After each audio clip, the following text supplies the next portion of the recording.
ஆத்மாவுக்கு எத்தனை ஞானம் இருக்குன்னா பிரம்மத்துக்கு நிகரான ஞானம், அவருக்கு நிகரான ஆனந்தம். அதைத்தான் இந்த பிரமாணம் சொல்றது.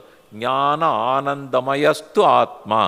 சரீரத்துக்கு ஞானம் கிடையாது, சரீரத்துக்கு ஆனந்தம் கிடையாது, சரீரத்துக்கு நித்தியத்துவமும் கிடையாது. சரீரம் ஒரு நாள் அழிஞ்சிடும். சரீரத்துக்கு ஆனந்தப்பட தெரியாது, சரீரத்துக்கு அறிவே கிடையாது. இந்த மூணும் இருக்கக்கூடியவர் தான் ஆத்மா. சரீரத்தோட ஒப்பிட்டு பார்க்கச்சே ஆத்மா ரொம்ப சிறப்பானவர் நிமிர்ந்து உட்காரலாம்.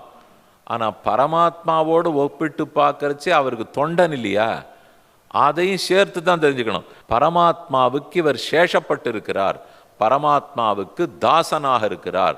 தாசன்னா என்ன? அடிமைன்னு அர்த்தம். அதெல்லாம் சொல்லாதீங்க சுவாமி. தாசன் தாசிங்கிற சொல்லலாமன்னால் ஏன் சொல்லக்கூடாது? அப்படிதான் உபனிஷத் சொல்றது. தாசபூதாக ஸ்வதசர்வே ஹியாத்மான பரமாத்மனஹா. அனைத்து ஜீவர்களும் பரமாத்மாவுக்கு இயற்கையிலேயே தாசர்கள்ங்கிறது. இயற்கையிலே நமக்கு தன்மையே எது? ஞானம், ஆனந்தம், தாஸ்யம்.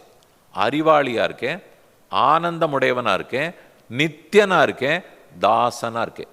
இதுதான் இந்த ஆத்மாவுக்கு உண்டான இயற்கை.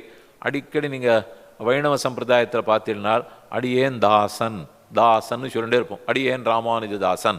கீழே விழுந்து வணங்கச்சேவே அடியேன் ராமானுஜதாசன், அடியேன் ஸ்ரீவைஷ்ணவதாசன், அடியேன் ஸ்ரீனிவாசதாசன். இன்னமும் தாசன் தாசன்கிறீரே கூடுமா? உலகத்திலெல்லாம் தாசன்னாலோ தாசினாலோ வேற ஏதோ சொல்கிறாள் என்னால் அது அறியாதவர்களுடைய பேச்சு, அறிந்தவர்கள் பேச்சு இல்லை. உபனிஷத்தே சொல்றது அனைவரும் பெருமானுக்கு தாசர்கள் தான். அப்போ தாசன்னு சொல்லிக்கணுமா தாசின்னு சொல்லணுமா? அதை நீங்கள் உட்காண்டிருக்கிற பெண்கள்லாம் தாசின்னு சொல்லிக்கணும், இங்கே உட்காண்டிருக்கிற ஆண்கள்லாம் தாசன்னு சொல்லிக்கணுமான்னா இல்லை. நான் தான் அது யாருமே இல்லையே. அப்போ ஆத்மா ஆறுனால் தாசன், பெண்கள்லாம் தாசன்னு சொல்லலாம், ஆண்கள் தாசின்னு சொல்லலாம்.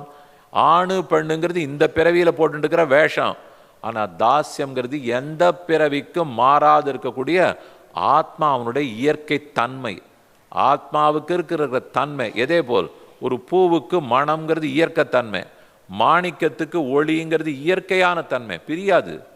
இந்த பூவை ஒளியை வச்சுருந்தா அடையாளமே பார்க்க முடியும், மாணிக்கத்தை ஒளியை வச்சுருந்தா அடையாளம், புஷ்பத்தை மணத்தை கொண்டு தான் அடையாளம். அதை போல் ஆத்மாவுக்கு ஞானம்னு ஒரு அடையாளம், ஆனந்தம்னு ஒரு அடையாளம், சேஷன் தொண்டன் அடிமை தாசன்கிறது பெரிய அடையாளம். அதனால தாசன்னு சொல்லிட்டாலே ராமதாசன் ராமதாசன்னா கவலைப்பட வேண்டாம். எல்லாரும் ராமதாசன், எல்லாரும் கிருஷ்ணதாசன் தான். தாசன்னு சொன்னதுக்காக என்னமோ நம்மளை குறைத்து விட்டார்கள் போலும், மதிப்பில்லை போலும் நாள் நினைக்கவே வேண்டாம். அதுதான் நமக்கு இருக்கிற உண்மையான அடையாளம்.